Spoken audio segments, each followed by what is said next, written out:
nosotros mismos y en los grupos pequeños que interactúen de un modo esencial desde lo que vos decías, desde la educación, desde la niña y el niño. Y para esto, el mismo docente no puede estar preparado, porque el docente corre de aquí para allá, no gana, no tiene tiempo, no tiene... El problema es mucho más extendido, atraviesa muchísimas áreas, es como vos decías, económico, pero también es interior y es simbólico y una experiencia que a mí me trasladó Juan Carlos Volnovich alguna vez. Me contaba que en una guerrillera, comandante, que comandaba hombres, por supuesto, que en el momento del combate era realmente temeraria, es decir, sabía lo que hacía, no solo empuñaba su arma, sino sabía cómo conducir a aquellos que la estaban empuñando. Cuando llegaba a la casa, muchas veces a la mañana siguiente la encontraban destrozada porque el marido le había pegado.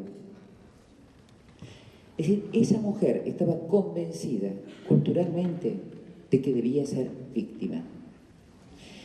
Y en lo que decía Marta, que aparezcan constantemente llorando y en el lugar de la victimización, creo que cierta radicalización del feminismo, sobre todo el feminismo norteamericano, no así el europeo, que puso una mirada crítica sobre esto, al poner a la mujer siempre en el lugar de víctima, fue construyendo y facilitando los dispositivos para la constitución de un Estado penal. Es decir, si pasa el rasero, da todo lo mismo. Entonces resulta que un abuso de poder y una ablación de clítoris puede resultar más o menos lo mismo y entonces todas las víctimas somos iguales y todos los otros... Esto me parece muy peligroso para todos. Todo lo que aliente la constitución de un Estado penal es peligroso. El mismo que está en contra del aborto pide la pena de muerte, está a favor de la pena de muerte. ¿En qué quedamos? Y esta discusión viene de décadas, no es reciente.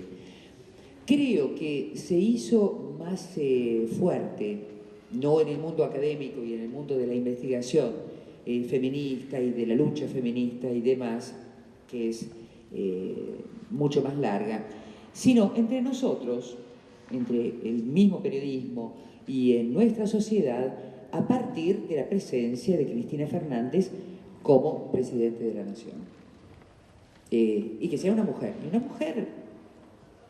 que se pinta, que no es Angela Merkel, no tiene la actitud de Golda Meir.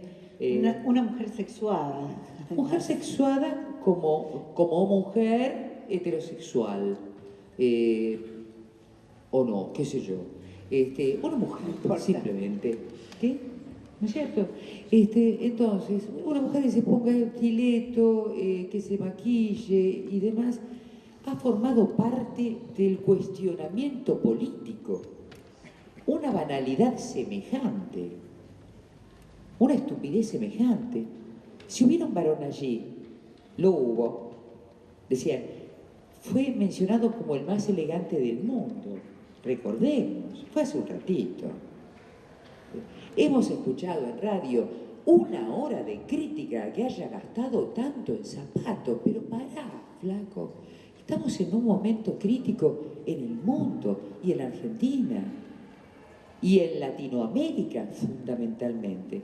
Entonces, si nosotros no deconstruimos este patriarcado que nos constituye, que nos constituimos por la mirada de ese patriarca, de ese varón, si no lo podemos hacer primero nosotras y hablarlo entre nosotras e instalarlo y demás, mal lo vamos a poder hacer en los medios de comunicación.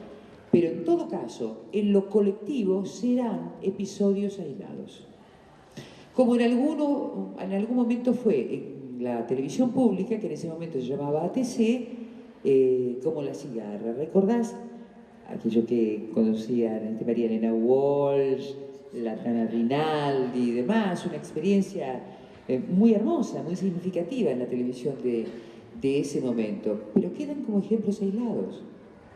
Es decir, si no lo instalamos desde que son chiquitos y chiquitas, este tema, va a ser difícil, y de cualquier manera es difícil, porque estudiantes de 20 años, de 25 años, chicos que, esto se ve mucho en la UBA, que atraviesan el CBC, son hijos de los 90. Y esto no se puede olvidar. Son hijos de la exclusión. El ser hijo de los 90 además ha influido no solo en la dificultad para estas miradas que nosotros estamos tratando de tener, sino que se nota mucho en un tema que propongo para otra vez, que sea el tema de la salud mental, que es un tema crítico. Y en esto las mujeres estamos más comprometidas todavía, no solo porque solo las mujeres nos dicen locas, porque desde siempre, desde la madre de Plaza de Mayo, pasando por cada una de nosotras, cada vez que se salió de la norma, cada vez que transgredió, que no respetó algún código estatuido, nos han dicho locas. O esto, depende de las fluctuaciones hormonales, bueno, se levantó, esta menopausia, o si es joven, vieja, en esos días. No, si me permitís, digo, quisiera... los 90 fueron dramáticos, efectivamente, en cuanto a muchas cosas, pero también creo que ahí se forjaron movimientos que desembocaron en el 2001 y que desembocaron en el proceso que estamos viviendo ahora, creo. En los 90, cuando con la terrible crisis de la desocupación, fue cuando las mujeres empiezan a tomar las calles, y es el momento en que empiezan a mirarse entre sí masivamente. Digo, recuerdo encuentros de mujeres que empiezan a producirse en el 90 y que tienen eclosión por ahí en el 99, 2000, donde ya no eran grupos reducidos de feministas educadas o de mujeres educadas universitarias, sino que empiezan a venir piqueteras masivamente, cambiando completamente la composición de los encuentros de mujeres. Y esto también lo han visto los chicos, ¿no? Como los chicos que hoy están arribando a la universidad, digo, porque si no es un poco duro para mi modo de ver, matar todo lo que viene de los 90. Me parece que en el momento de la desocupación, cuando las masculinidades en general quedaban devaluadas por no poder seguir ocupando el lugar de proveedores, y las mujeres eran las que empezaban a elaborar las estrategias que estamos históricamente acostumbradas a poner en juego, porque está en nuestro a nuestro cargo en general la manutención de los chicos y la resistencia es propia de la experiencia colectiva de las mujeres. Me parece que esto se ha visto, lo han mamado, y entonces hay un capital nuevo para poner en juego.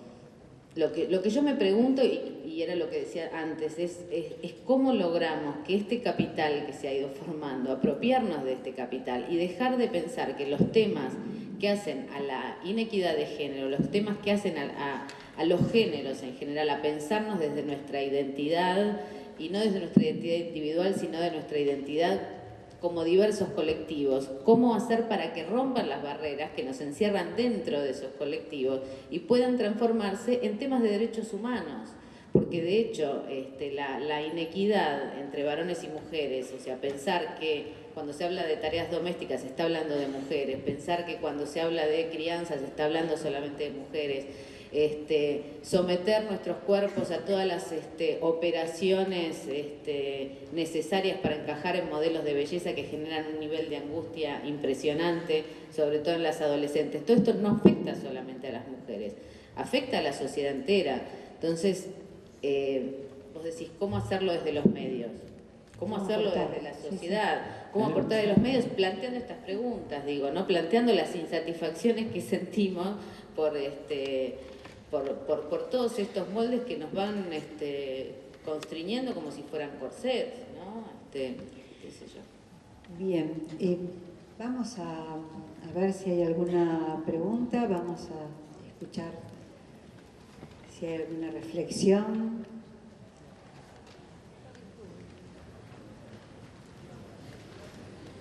Allá ahí. Mano levantada.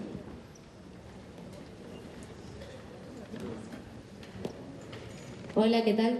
Mi pregunta es para Marta. Digamos, el patriarcado y esto de la heterosexualidad obligatoria no condiciona el discurso de los medios, digamos, desde antes. O sea, sobre el matrimonio igualitario, sobre el aborto. El debate ya está condicionado desde antes porque los medios hegemónicos, aunque sea, tienen ese discurso. ¿Cómo rompemos con eso? Bueno, seguimos un poquito hablando de lo mismo que veníamos hablando, como, o sea, la heterosexualidad obligatoria no es algo que se haya construido ni siquiera en los últimos 50 años, ni en los últimos 100, digamos, ¿no? Yo creo que cuando se logró instalar el debate sobre el matrimonio igualitario, o sea, cuando cambió, digamos, o cuando empezamos a pensar, va a salir. Lo que había pasado es que se dejó de hablar del derecho de una minoría para hablar en términos de valores un poco más universales, en términos de justicia, en términos de igualdad, justamente, en términos de derechos, digamos. Yo cuando pienso, por ejemplo, que me parece que es una urgencia para la vida cotidiana de las mujeres, que se respeten nuestros derechos sexuales y reproductivos, incluyendo la decisión autónoma de cuándo, cómo y con quién tener hijos. Nosotras mismas, desde los movimientos de mujeres, de los medios de mujeres, seguimos apelando a el derecho de otras. Hablamos siempre de las mujeres pobres y es un hecho, o sea, las mujeres, las que quedan desprotegidas, son las mujeres más vulnerables, son las mujeres excluidas, son las que no acceden a los abortos hechos en condiciones de higiene y de asepsia necesarias. Pero en realidad es una cosa que nos afecta a todas. Entonces, ¿de qué manera ponerse en primer plano? Y esto no tengo una fórmula, lo planteo en forma de pregunta y creo que es algo que se debería debatir a diario. Digo, tanto esto como cómo hacer, o sea, para construir un discurso en el que podamos poner nuestras reivindicaciones sin quedar devaluadas. Porque en general, y esto no pasa solamente acá, pasa en el mundo, cuando se habla de feminismo, lo primero que se representa es una mujer que es todo lo contrario de lo que se espera ser de una mujer. O sea, es una bigotuda que no se depila y que seguramente es lesbiana. Y esto en los medios es toda una fuente de jocosidad, de chistes, pero sobre todo de devaluación, ¿no es cierto? Entonces, ¿cómo hacer para dar vuelta este guante, ¿no? en el que estamos metidos? Incluso reivindicando ser bigotuda, fea y lesbiana, digo, ¿no? Para todo el mundo no es lo mismo ser lindo y ser feo. Creo que hay muchos movimientos de chicas jóvenes, sobre todo, que están logrando dar vuelta a eso y que no caben tan bien en los moldes de lo que se espera de las mujeres. Pero es un desafío y es un debate y es algo a lo que hay que estar dispuesta a dar permanentemente, porque también es agotador, ¿no? Esto incluso, no sé, a mí me causa gracia mi hija, porque mi hija tiene 25 años ya y es una feminista convencida, pero también se aguanta que agárrate, ya te salió la feminista, bueno, hablas igual que tu madre. ¿No? Estas cosas se repiten. En la resistencia nos hemos formado y buena parte, creo que, de la identidad o de lo que para mí significa ser mujer está en la resistencia. Digo, resistencia para reclamar lo que nos merecemos, que es principalmente para mí la autonomía sobre nuestras propias vidas, sobre nuestros cuerpos.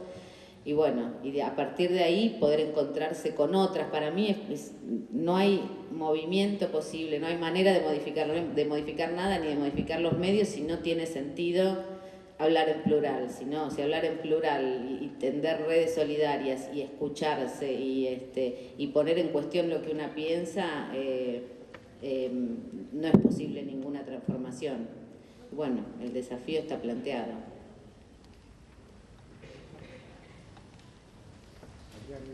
¿Alguna otra pregunta?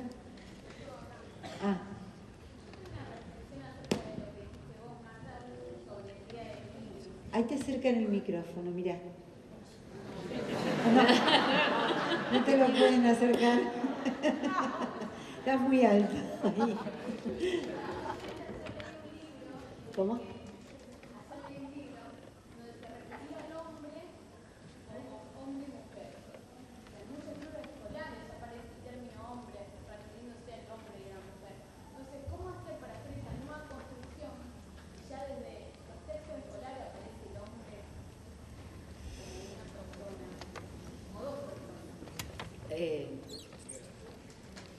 No, yo creo que hay muchos, de hecho hay muchos instructivos y hay muchos manuales y se ha reflexionado sobre el lenguaje no sexista y hay posibilidades de hablar de otra manera. Lo que pasa es que hay que habilitar esos lugares y hay que hacer un esfuerzo, sobre todo en la escritura, bueno, cuando estamos hablando de este modo también, o sea, más hablar de una de vez personas, por estamos ejemplo. hablando nosotras acá y decimos uno para referirnos a nosotras mismas.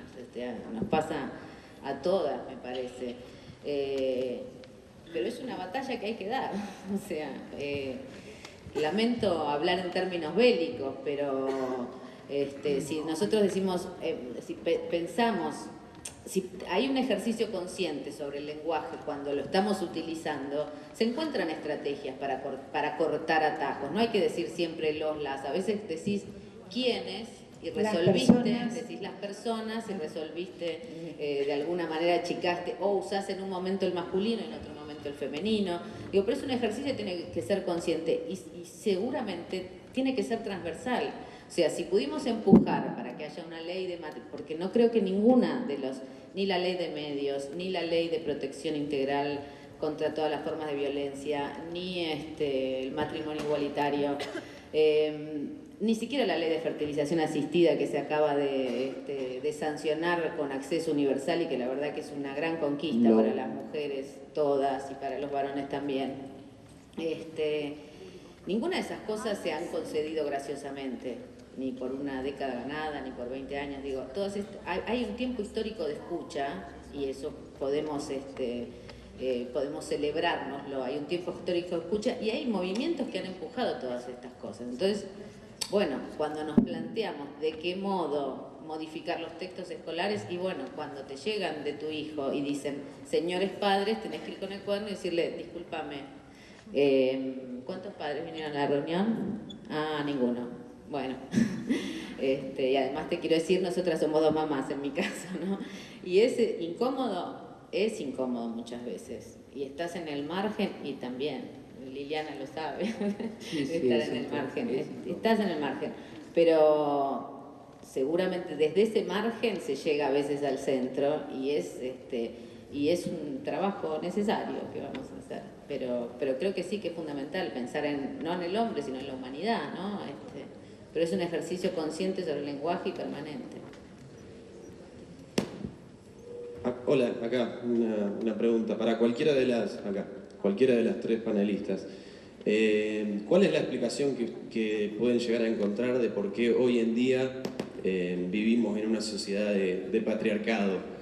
Se remonta a una respuesta tan simple como que en el inicio de nuestras sociedades simplemente el hombre tenía una fuerza física mayor que la mujer. Es así de simple de por qué hoy en día vivimos y venimos de una sociedad de patriarcado, de como fue históricamente siempre en todas las épocas históricas.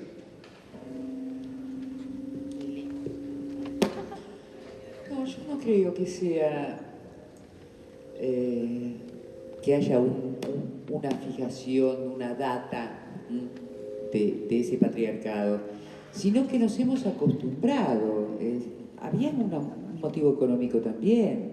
Hace 60 años, aunque atrase, el rol del varón era un rol proveedor y era reproductor y del hogar en la mujer. Cambiando las condiciones económicas y socioculturales, sobre todo cuando cambian las económicas, después las socioculturales también van a la saga y después hay un dispositivo de leyes que más o menos lo sostienen. Pero ese patriarcado ya ha cambiado en los hechos. Lo que decía Marta, es cierto, un poco duro lo de los 90, pero yo lo sigo viendo así. Veo que los 90 fueron devastadores. y que no fue en los 90 en los que los chicos empezaron a ver a sus madres salir de la retaguardia para ir a la vanguardia. Creo que los tuvieron que ver antes, sí lo tuvieron que hacer por los motivos que decía Marta, porque el rol de la mujer allí tuvo que ser doble, tuvo que ser el de sostener su femineidad y el de sostener la masculinidad de su varón, de su hijo varón y de su marido, que en general estaba desocupado. Entonces fue una tarea muy, muy dura y como para reivindicar verdaderamente. Esas mujeres, supone uno que va criando hijos varones e hijas mujeres con otras modalidades que son lentas, tienen su tiempo de vida, su tiempo de transformación. Si hace 12 años o 15 años se hablaba de matrimonio igualitario, ¿alguien se hubiera imaginado que iba a existir matrimonio igualitario hace 10 años? Era impensable, pero impensable. La fertilización asistida, piensen ustedes que la fertilización asistida se compraban drogas que solamente venían del exterior y había parejas que tenían que hipotecar su casa para poder tener un hijo, porque el Estado no se hacía cargo de eso. Cuando creo que, bueno, volvamos un poco atrás, gobernar es poblar, sobre todo para la Argentina. Nosotros tenemos una gran debilidad, una gran revolución sería, bueno, hacer el amor y reproducirse. No sé cuál fue el punto cero, pero siempre fue conveniente. Hay diferencias y desigualdades físicas, hay diferencias y desigualdades psíquicas. Lo que se está reclamando ahora es más humanidad, que sea un derecho humano para los humanos. Es ni más ni menos que eso. Parece muy sencillo de decir, pero es muy difícil de instalar. Piensen ustedes que todavía estamos viendo estas publicidades que atrasan 60 años, como decíamos recién. Hay algo que quedó allí, quizás porque en toda esta lucha las mujeres no nos hemos liberado del todo, al contrario, las mujeres estamos sobrecargadas. Yo encuentro a casi todas las mujeres que cuando se encuentran dicen, ¿cómo estás? Tan cansada, no doy más. No estoy, hasta las chicas jovencitas se ríen, estoy agotada, no puedo más. Es cierto, porque culturalmente nos seguimos haciendo cargo de algunos roles que ya han cambiado. Pero porque si no, el conflicto empieza a aparecer dentro del propio hogar. Atraviesa todos los vínculos. Acá son vínculos que están en conflicto. Igual quiero decir que los privilegios no se abandonan tan fácilmente, ¿no? Quiero decir, además de lo que dice Liliana, yo no creo tampoco que sea solamente la fuerza física. Creo que yo coincido bastante en que hay un primer momento de apropiarse de la fuerza reproductiva en un principio, pero se ha construido una sociedad de padres, digamos, donde la ley está en manos de los padres, y genera privilegios, y vos como varón los debes reconocerlos en el sentido de la libertad con la que podés andar por la calle, el tema de que cuando un varón hace alguna tarea doméstica, insisto con esto porque es lo más reconocible, dicen ayuda, no es una tarea de él, es una ayuda que ofrece, tienen mejores salarios, los privilegios no se abandonan tan fácilmente. Me parece que eso es lo que sostiene principalmente el patriarcado, el hecho de pensar que a la sexualidad se arriba para conseguir un placer para sí mismo y nosotras accedemos a la sexualidad para conceder un placer para ellos en esta norma heterosexual que nos modela a todos. Estos son privilegios. El privilegio de que cuando un varón dice muchas veces, no, lo engañaron porque ella le dijo que se cuidaba y él creyó, igual, le hicieron un hijo. Esto es un privilegio. ¿no? Una de las principales, es un privilegio en el sentido de que las que ponen el cuerpo somos las mujeres. La crisis del SIDA, cuando trajo la novedad de que para poder tener una sexualidad libre teníamos que usar preservativos, empezaron a infectarse mayormente las mujeres, cuando lo que traía no solamente era la posibilidad de evitar la transmisión del SIDA, sino además compartir efectivamente la responsabilidad sobre la anticoncepción. Y esto no fue tomado en cuenta. O sea, y esos privilegios los varones no los abandonan. Porque los privilegios en general son difíciles de abandonar. Por eso es fundamental volver a la transversalidad en la formación, en la educación, en la toma de conciencia, de que también esos privilegios generan otros patrones que también condicionan la vida de los varones. O sea, ser varón implica ser duro, ser proveedor,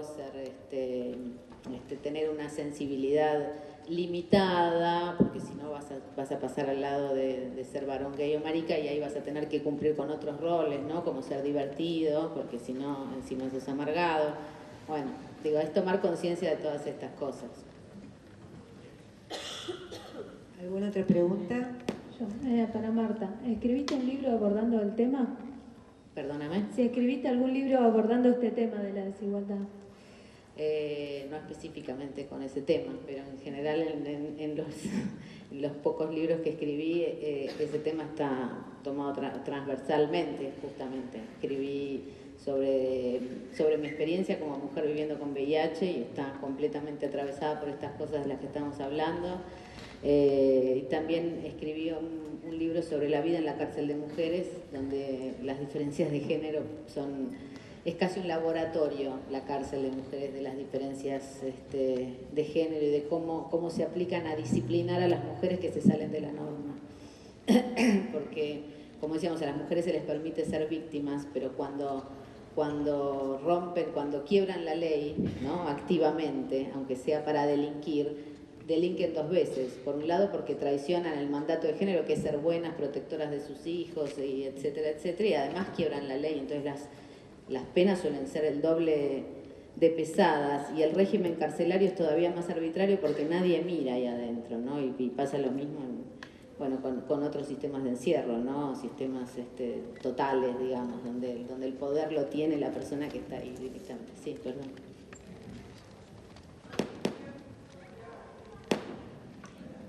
Estela, espera un segundito, si te acerca a mí el micrófono. Gracias.